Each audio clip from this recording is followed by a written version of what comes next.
Buen día, estimados apreciados estudiantes, representantes y comunidad en general. Vamos a ver el siguiente tema a continuación. Fuerza centrífuga y Peraltes es el tema a continuación.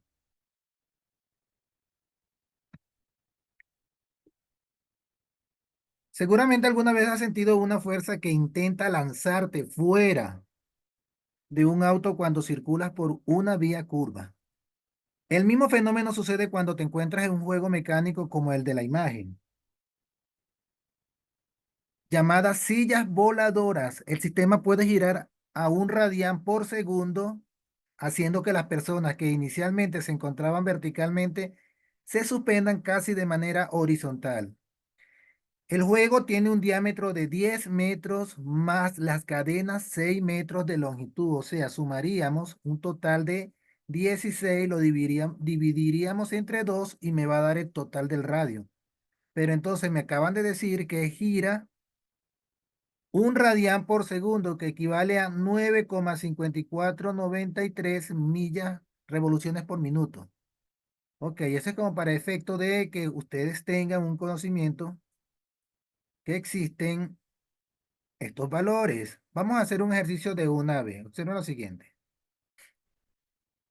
Un coche de 1000 kilogramos de masa toma una curva de 75 metros de radio a una velocidad de 72 kilómetros por hora. Determina la fuerza centrípeta que actúa sobre el coche. Ustedes pueden analizar un momento, ya nosotros vimos lo que era la fuerza centrípeta. Tranquilamente ya podemos deducirla, que es una fuerza que va empujando hacia adentro, a lo contrario de la fuerza centrífuga. La fuerza centrífuga, en vez de jalarte, te va a lanzar hacia afuera, como es el caso de acá de la silla voladora. Observen acá que casi los coloca de forma horizontal por la fuerza que se está generando en el motor acá adentro. Entonces, hay una diferencia entre fuerza centrípeta y fuerza centrífuga. Es importante que tengamos presente eso. Cuando me hablen acerca de la fuerza centrípeta, es aquella que me lanza hacia adentro y la fuerza centrífuga es la que me lanza hacia afuera. Muy bien. Eso es porque me gusta que tengan claro la diferencia entre ambas fuerzas. Vamos entonces a calcular lo que me piden acá. Me piden determinar la fuerza centrípeta. Ok. A realizar el diagrama, solo existe aceleración normal que se calcula como, presten atención, el movimiento centrífugo uniforme lo tenemos establecido con estos datos porque me dan una velocidad de 72 kilómetros por hora. Recuerda que vamos a trabajar en función al movimiento centrífugo uniforme. ¿Qué quiere decir? Bueno, me dieron kilómetros por hora y voy a hacer la conversión a metros por segundo. Entonces, 72 kilómetros multiplicado por 1 hora por 1000 metros y la hora que son 3600 segundos por 1 kilómetro. Hago la conversión y me va a dar 20 metros sobre segundo. Ya transformé al MKS, ¿verdad que sí? Entonces, como yo conozco la fórmula para la aceleración, que es la velocidad al cuadrada dividida entre el radio, entonces al radio me lo dieron acá. Tomo una curva de 75 metros de radio, me lo acaban de dar acá. Ok, puedo tranquilamente hallar lo que me están pidiendo. En este caso es la aceleración, determinar la fuerza centrípeta. Pero ¿qué sucede? Al tener ya la aceleración, puedo hallar la fuerza centrípeta. ¿Por qué? Porque al obtener la aceleración, ya puedo aplicar la segunda ley de Newton que dice fuerza centrípeta va a ser igual a la masa por la aceleración. Entonces, la masa la tengo acá que son 75 metros. Lo voy a multiplicar por el resultado que me está dando ahora 5,33 metros sobre segundo y obtengo la fuerza centrípeta. Entonces, acá simple y llanamente lo que estamos haciendo es un trabajo de carpintería.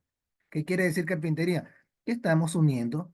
Entonces, acabo de hallar la aceleración, entonces ahora sí puedo aplicar mi segunda ley de Newton. y obtengo la fuerza centrípeta, que es lo que me están pidiendo. Vamos a hacer otro ejercicio acá. Observen acá. Un cuerpo de 40 kilogramos describe un movimiento centrífugo uniforme de 20 metros de radio y da 40 vueltas en 5 minutos. Calcula la fuerza centrípeta. Ok, pero ya acá me están hablando de vueltas. Entonces, si me están hablando de vueltas, quiere decir que tengo que trabajar en función a una velocidad angular. Entonces, ya acá todo va a cambiar. No es que va a cambiar, sino que vamos a hacer unos cambios referentes a la velocidad. Vamos a colocar nuestros datos. ¿Qué datos me dieron? El radio de 20 metros y la masa de 40 kilogramos. Al obtener ya esos datos, entonces ya yo puedo enfocarme en lo que va a ser la aceleración igual a hora rato. A aceleración centrípeta, centrípeta va a ser igual a la velocidad al cuadrado entre el radio. Entonces, observen lo que yo les decía. La velocidad angular va a ser igual a cuántas revoluciones. Son las vueltas que me acaban de dar. Es decir, 40 vueltas en 5 minutos. Eso lo introduzco acá y lo transformo en radianes sobre segundo. ¿Para qué estoy haciendo esto? ¿Por qué? Porque necesito transformarlo a la velocidad lineal, que es lo que en realidad me interesa. Entonces, al tener ya transformado esto en radianes, me voy para la velocidad lineal y digo que la velocidad va a ser igual a la velocidad angular por el radio. Observen, ya tengo la velocidad. Entonces, si ya tengo la velocidad, tranquilamente puedo hallar la aceleración. ¿Por qué? Porque ya tengo el radio también. Si tengo el radio, que es 20, acá lo tengo el radio y acabo de hallar la velocidad a través de la transformación de la velocidad angular. Hallé la velocidad lineal, entonces aplico mi fórmula de la aceleración. Y el resultado sería el siguiente. Aceleración normal sería 16,72 al cuadrado, tomando en consideración el cuadrado de la fórmula. Observen acá, este cuadrado que tengo acá. Eso me va a dar un total de 14,4 metros sobre segundo al cuadrado, porque es aceleración. Entonces, al tener ya lista la aceleración, puedo hallar lo que me están pidiendo, que es la fuerza centrípeta. ¿Por qué? Porque según la segunda ley de Newton, fuerza es igual a la masa por la aceleración. Pues tranquilamente tengo la masa que me la dieron de 40 kilogramos y acabo de hallar la aceleración. Otra vez, nuevamente, puedo aplicar mi fórmula y la fuerza centrípeta sería igual a 40 por 14,04, que lo acabo de hallar y me da un resultado de 561,47 newton. Ese es el resultado para ese tipo de ejercicios. Vamos a resolver otro ejercicio. Presten atención acá. Un vehículo de 1.500 kilogramos de masa se desplaza sobre una curva de 20 metros de radios a una velocidad constante de 80 kilómetros por hora. Me dieron la masa, me dieron el radio y también me dieron la velocidad. Entonces, vamos a ver cómo me va acá. Pues fuerza es igual a masa por velocidad al cuadrado entre el radio. Me dieron todo lo que voy a sustituir los valores.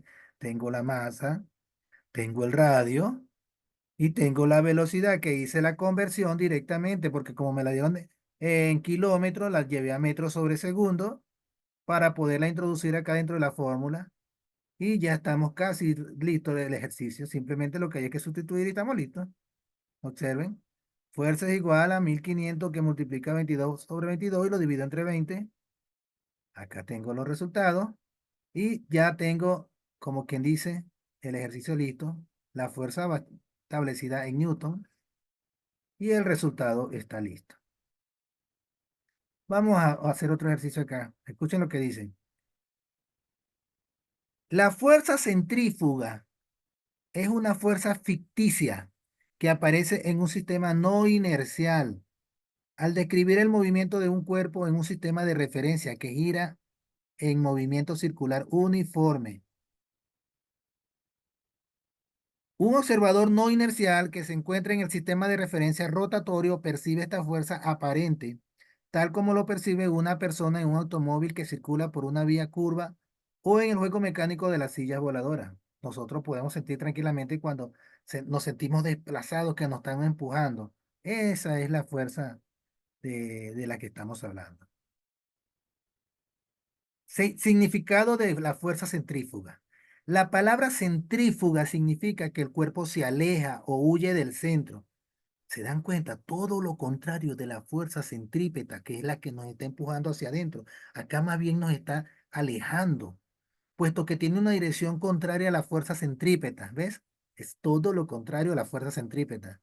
Así, un observador no inercial, situado en un sistema giratorio, sentirá una fuerza que actúa sobre él, alejándolo del centro e impidiendo permanecer en su estado de reposo, a menos que él aplique otra fuerza contraria dirigida hacia el centro de la trayectoria que anule la fuerza centrífuga. Observen.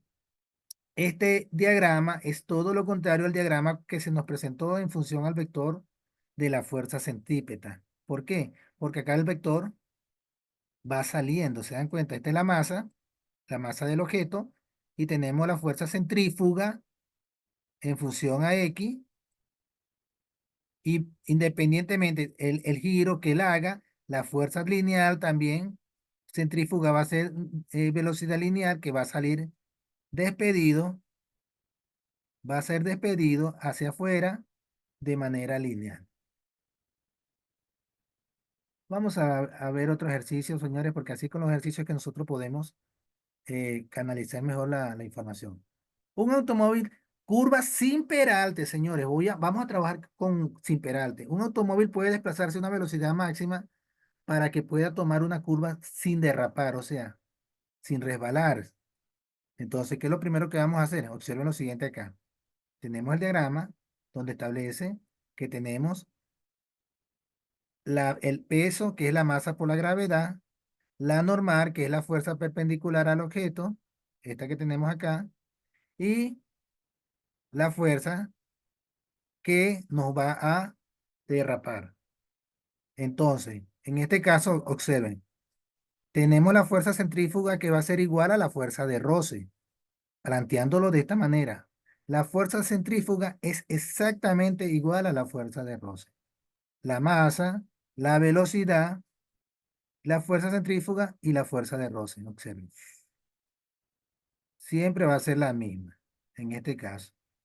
Entonces, vamos a seguir analizando y me dice, el auto está a punto de derrapar cuando la fuerza centrípeta, la fuerza centrífuga es igual a la fuerza de rozamiento estático, a la fuerza de roce. Entonces, analicemos la fórmula. Dice, sumatoria de la fuerza en el eje de las X. Estamos trabajando con el eje de las X. Presten atención. Es igual a la masa por la aceleración centrípeta, donde la fuerza de roce es igual a la fuerza centrífuga. Ahora, ¿quién es U por N? Es la fuerza de roce, donde recuerden que la fuerza de roce se plantea a través de una fórmula que es la siguiente. Fuerza de roce va a ser igual al coeficiente de fricción por la normal. Acá lo tenemos. Mu por N. Acá me lo están representando con U. Pero entonces ya sabemos que ese es el coeficiente de fricción. Ese coeficiente de fricción lo sustituimos lo acá. En donde está la fuerza de roce, que es igual a la fuerza centrífuga, la cambiamos, sustituimos y de igual forma lo vamos a ir llevando a donde queremos llegar. Donde me establecen acá. Observen. Masa por la gravedad. El coeficiente de roce por la gravedad.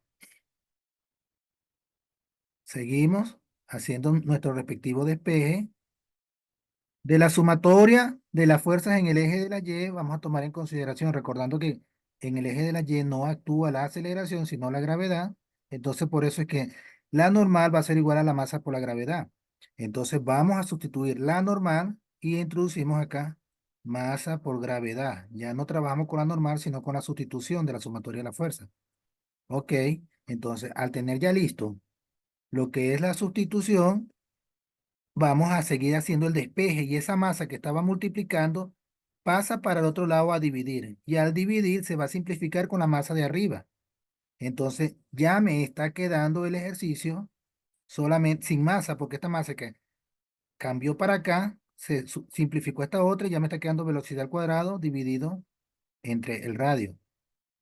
Pero como lo que me interesa es calcular la velocidad máxima para saber dónde existe el derrape, entonces este radio que estaba multiplicando pasa a multiplicar para el otro lado y ya me está quedando la velocidad sola. Para eliminar el cuadrado de arriba de la velocidad, lo mando para el otro lado del miembro en función a la raíz cuadrada. Se transforma una potencia, cambia a raíz. Y queda entonces velocidad igual a la raíz cuadrada de U por G por R, donde ya tenemos claro cuál es cada uno de esos elementos. Esa es la fórmula para nosotros saber cuál va a ser la velocidad máxima sin peralte. Ahora vamos a ver qué sucede cuando existe peralte. Una curva con peralte. Presten atención.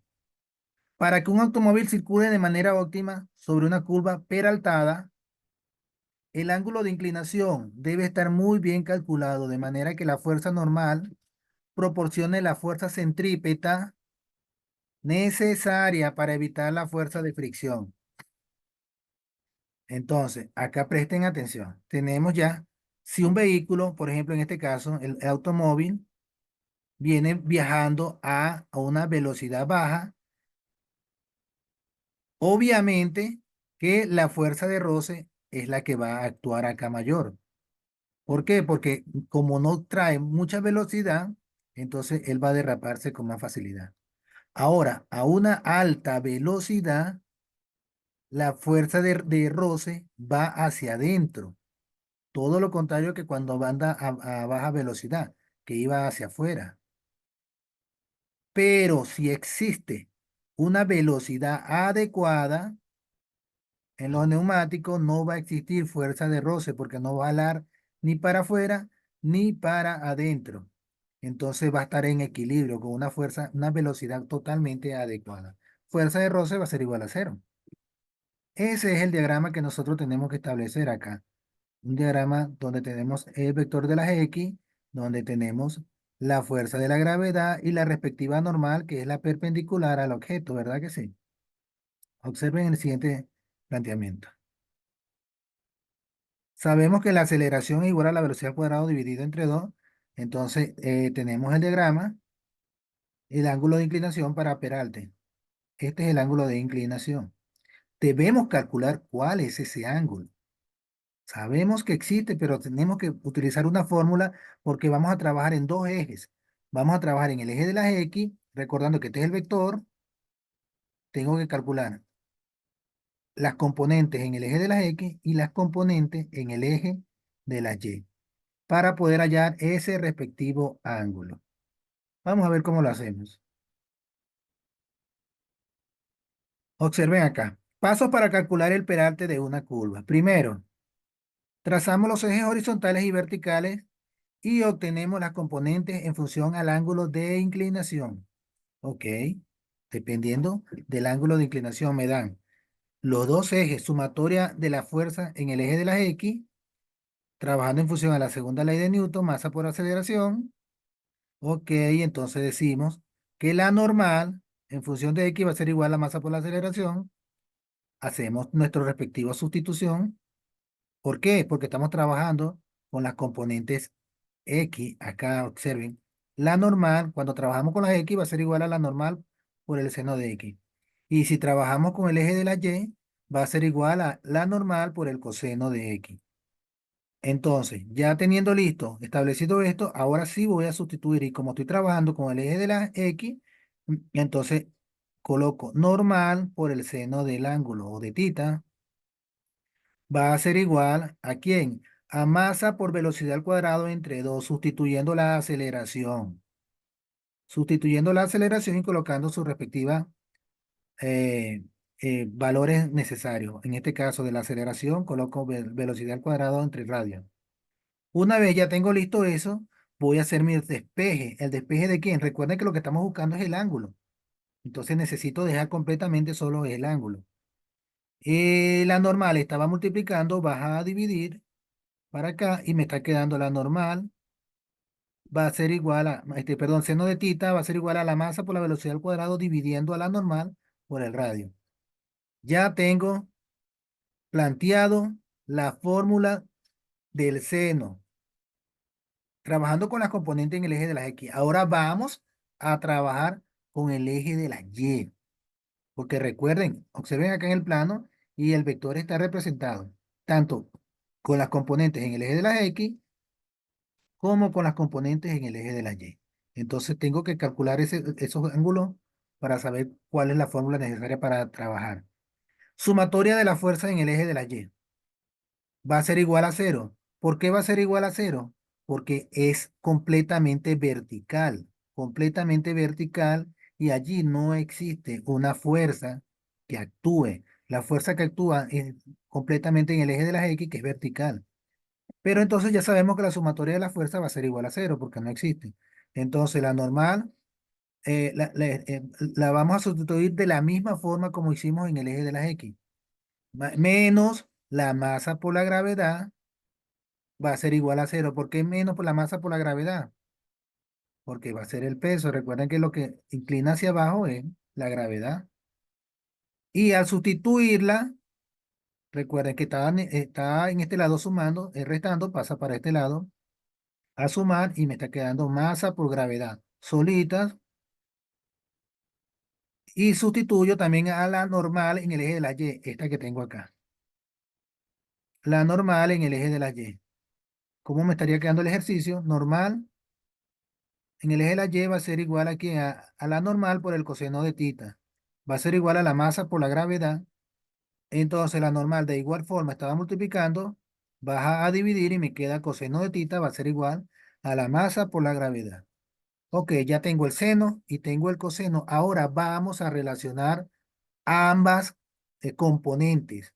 Esas componentes rectangulares tenemos que agruparlas para llegar a una fórmula que satisfaga lo que en realidad necesitamos.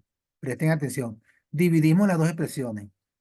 Tengo seno, que es el componente de las X, y tengo al coseno, que es el componente de la Y. Entonces, ¿quién es el seno? Ya yo sé que seno sobre coseno me va a dar ¿qué? Tangente. Ok. Vamos a operar de esta misma forma acá arriba. Masa por velocidad cuadrada por la normal. Eso va a ir acá. Va a quedar masa por velocidad al cuadrado por la normal. Perfecto. Eso va a quedar arriba. Ahora vamos a ver qué queda abajo. Va a quedar la normal, que es esta que tenemos, esto por esto. La doble C aplicamos.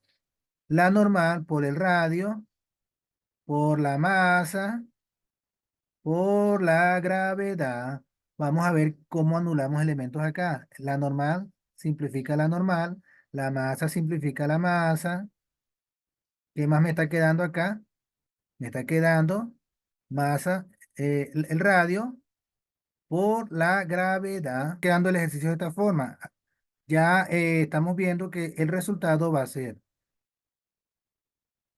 velocidad al cuadrado por 1 y radio por gravedad. Lo mismo que teníamos planteado acá si lo hiciéramos directamente.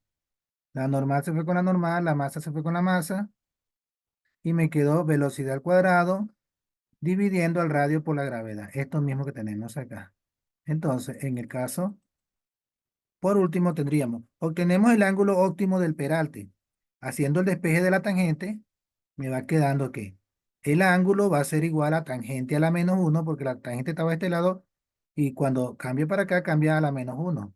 O sea, debería cambiar acá a dividir, pero para no dejarla abajo, la coloco así, le coloco tangente a la menos 1, le cambia el exponente y eso va a multiplicar lo que está acá adentro.